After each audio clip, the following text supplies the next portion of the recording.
আজি লৈ আহিছোঁ এটা নতুন লাভ ষ্টৰীৰ সৈতে। আহকচোন এই লাভ ষ্টৰীটো দাঙি ধৰোঁ, কলৈকো আঁতৰি নাযাব, শুনি থাকক শেষলৈকে। ল'ৰাই কয়, ঠিক আছে, প্ৰথমে মোক চৰ্তটো কওক। ছোৱালীজনীয়ে কয়, যদি আপুনি মোক গোটেই জীৱন সমৰ্থন কৰে মই উত্তৰ দিম। ল'ৰাই কয়, এইটো আনকি এটা প্ৰাথমিক তাৎপৰ্য নেকি? মই মোৰ হৃদয় আৰু আত্মাৰ সৈতে আপোনাৰ হৈ পৰিছোঁ আৰু মই আপোনাক ক'ত এৰিম। ছোৱালীজনীয়ে বিশ্বাস কৰিব পৰা নাছিল যে কোনোবাই তাইক ইমান ভাল পাব পাৰে। তেওঁ লগে লগে ল'ৰা হয় বুলি কৈছিল। সকলোবোৰ এনেদৰে চলি আছিল যেন ই প্ৰেম গল্প, সাক্ষাৎ, উদযাপন সকলোবোৰ বৰ ধেমেলীয়া আছিল। কিন্তু তথাপিও ছোৱালীজনীৰ মনলৈ এটা প্ৰশ্ন আহি আছিল যিটোৱে তাইক বহুত কষ্ট দিছিল। ল'ৰা ছোৱালীজনীৰ আচৰণ আৰু মুখ দেখি ভালদৰে বুজি পাইছিল। ল'ৰাই কয়, কি হ'ল বাবু, মই ভুল কৰিছোঁ নেকি? ছোৱালীজনীয়ে কয়, নহয়, তেনেকুৱা একো নাই। ল'ৰাজনীয়ে কয়, আপুনি দুদিন ধৰি ইমান হতাশাগ্ৰস্ত হৈ আছে নেকি? আপুনি কিহৰ বিষয়ে চিন্তিত? ল'ৰাৰ কথা শুনি ছোৱালীজনীৰ চকুৰ পৰা চকুৰ পানী বৈ আহিল। তাইৰ মনটো ল'ৰাৰ সৈতে কথা পাতিছিল। ছোৱালীজনীয়ে কয়, আমাৰ পৃথিৱীখন এতিয়া ধুনীয়া, কিন্তু আমি বিয়া কৰাব পাৰিম নে নোৱাৰো, মই সেই বিষয়ে চিন্তিত। মই চিন্তিত যে আপোনাৰ পৰিয়ালৰ সদস্যসকলে মোক গ্ৰহণ কৰিব নে নকৰে। ল'ৰাই কয়, আপুনি এই সৰু বস্তুটোৰ বিষয়ে ইমান চিন্তা কৰিব নালাগে। মই আজি মোৰ পৰিয়ালৰ সৈতে আমাৰ বিষয়ে কথা পাতি আছোঁ।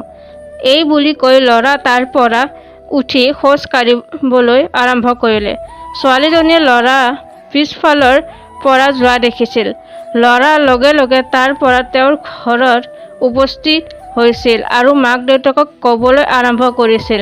ল'ৰাই কয়, মা দেউতা, মই আপোনালোকক দুয়োৰে সৈতে অতি গুৰুত্বপূৰ্ণভাৱে কথা পাতিব বিচাৰোঁ। দেউতাই কয়, মোক কওক, কি গুৰুত্বপূৰ্ণ? মাও কয়, ইমান গুৰুত্বপূৰ্ণ নেকি? আমিও শুনো। ল'ৰাই কয়, মা, মই এজনী ছোৱালী ভাল পাওঁ। তাই বহুত ভাল আৰু মই তাইক বিয়া কৰাব বিচাৰোঁ। ল'ৰাৰ কথা শুনি দেউতাকৰ খং চকুত নামি আহিল আৰু তেওঁ ল'ৰাৰ দুবাৰ গালত চৰ মাৰিলে। মায়ে কয়, আপুনি আপোনাৰ বিবাহৰ বিষয়ে আমাৰ সৈতে কথা পাতিবলৈ কেনেকৈ সাহস কৰিছে? আমি আপোনাক এই মূল্যবোধবোৰ দিছোঁ নেকি? তাই কোনজনী ছোৱালীৰ পৰা আহিছে নেজানে। এইটো কেনেকুৱা হৈছে?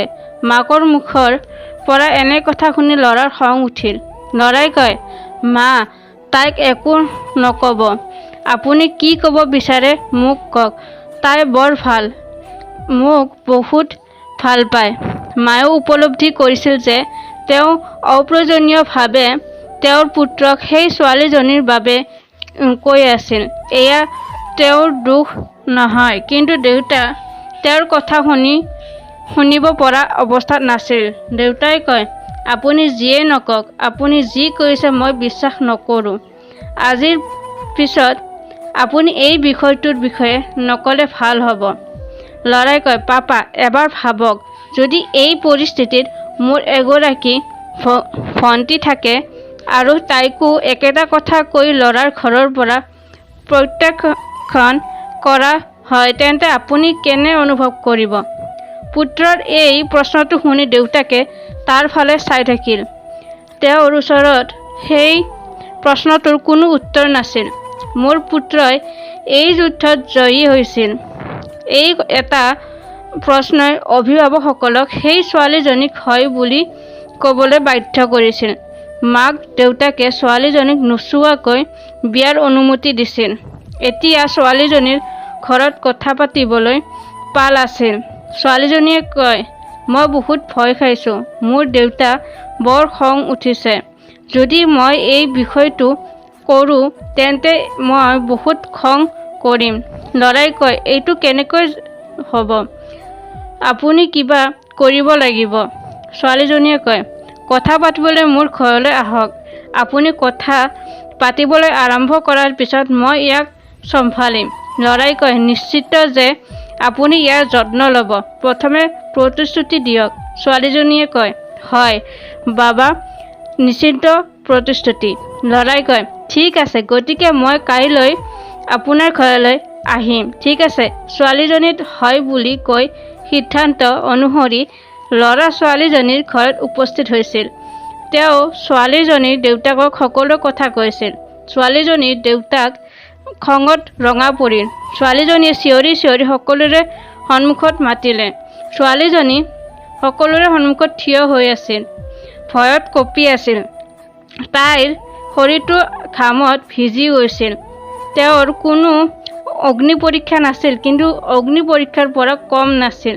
তেওঁক সোধা হৈছিল, এই ল'ৰা কি সঁচা কৈছে? ছোৱালীজনীয়ে মাত্ৰ হয় বা নহয় উত্তৰ দিব লাগিছিল।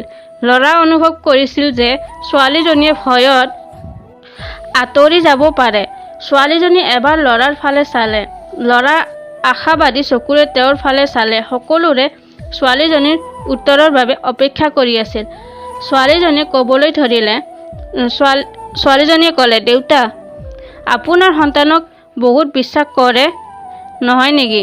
গতিকে মোৰ জীৱনৰ প্ৰতিটো গুৰুত্বপূৰ্ণ কথা আপোনাৰ কোৱাটো মোৰ কৰ্তব্য। যদি মই আপোনাৰ পৰা কিবা লুকুৱাই ৰাখোঁ, ই আপোনাক বিশ্বাসঘাতকতা কৰাৰ দৰে হ'ব। মই এই ল'ৰাজনক ভাল পাওঁ আৰু এটা কথা 100% সঁচা, মই তেওঁক বিয়া কৰাব বিচাৰোঁ, কিন্তু আপোনাৰ সন্মতিৰ সৈতে। পাপা, আমাৰ সম্পৰ্কৰ বিষয়ে ইতিবাচকভাৱে চিন্তা কৰক। হয়, আপুনি ইয়াক আপোনাৰ নিজৰ ধৰণে পৰীক্ষা কৰিব পাৰে, কিন্তু এবাৰ ইয়াৰ বিষয়ে চিন্তা কৰক। ছোৱালীজনীৰ পৰিয়ালে আচৰিত হৈ তেওঁৰ কথা শুনি আছিল, আৰু ছোৱালীজনীয়ে সকলোৰে সন্মুখত তেওঁৰ প্ৰেমৰ দিশটো প্ৰকাশ কৰি আছিল। ল'ৰাই তাইৰ চকুত আনন্দৰ চকুৰ পানীৰে চাই আছিল আৰু ভাবি আছিল যে তেওঁ কি প্ৰতিক্ৰিয়াশীল আৰু প্ৰকৃত ছোৱালী ভাল পাইছিল। ল'ৰাৰ বুকুখন গৌৰৱেৰে বহল হৈ পৰিল। ছোৱালীজনীৰ দেউতাকে একো নোকোৱাকৈ গুচি গ'ল আৰু অলপ সময়ৰ পিছত মুখত হাঁহি এটা মাৰি উভতি আহিল। ছোৱালীজনীয়ে তাইৰ দেউতাকক ধন্যবাদ জনাইছিল আৰু মৰমেৰে আলিঙ্গন কৰিছিল। বন্ধুসকল, ইয়াৰ পিছত কি ক'ব লাগিব যে তেওঁলোক দুয়ো বিবাহপাশত আবদ্ধ হৈছিল। ভাল পোৱাটো অতি সহজ, কিন্তু সেই প্ৰেম খেলাটো জুইৰ নদী পাৰ হোৱাৰ দৰে আৰু ই সিংহৰ শৰীৰৰ দৰে অনুভৱ কৰে। বন্ধুসকল, যেতিয়া আপুনি ইয়াক পূৰণ কৰিবলৈ সাহস পায়, তেতিয়াহে ভাল পায়। বন্ধুসকল, আপুনি এই সৰু প্ৰেম কাহিনীটো কেনেদৰে ভাল পাইছিল? মই আশা কৰোঁ এই প্ৰেম কাহিনীয়ে আপোনাৰ মনলৈ প্ৰকৃত প্ৰেমৰ বিষয়ে স্পষ্টতা আনিব। এতিয়া হয়তো আপুনি টাইম পাছ আৰু প্ৰকৃত প্ৰেমৰ মাজত পাৰ্থক্য কৰিবলৈ সক্ষম হ'ব। বন্ধুসকল, যিকোনো ধৰণৰ নতুন আপডেট আহিলে লগে লগে আপোনাৰ মোবাইলত নটিফিকেশ্যন পাবৰ বাবে আপুনি মোৰ এই ইউটিউব চেনেলটো ছাবস্ক্ৰাইব কৰিব লাগিব, বেল আইকন দবাই দিব লাগিব, লাইক কৰিব লাগিব। লাভ ষ্টৰী যদি ভাল লাগিছে তেন্তে কমেণ্ট কৰিবলৈ কেতিয়াও নাপাহৰিব। লগতে আপুনি আপোনাৰ বন্ধু বান্ধৱীৰ সৈতেও শ্বেয়াৰ কৰিবলৈ কেতিয়াও নাপাহৰিব। আকৌ লগ পাম এটা নতুন লাভ ষ্টৰীৰ সৈতে, তেতিয়ালৈকে অপেক্ষা কৰক। ধন্যবাদ।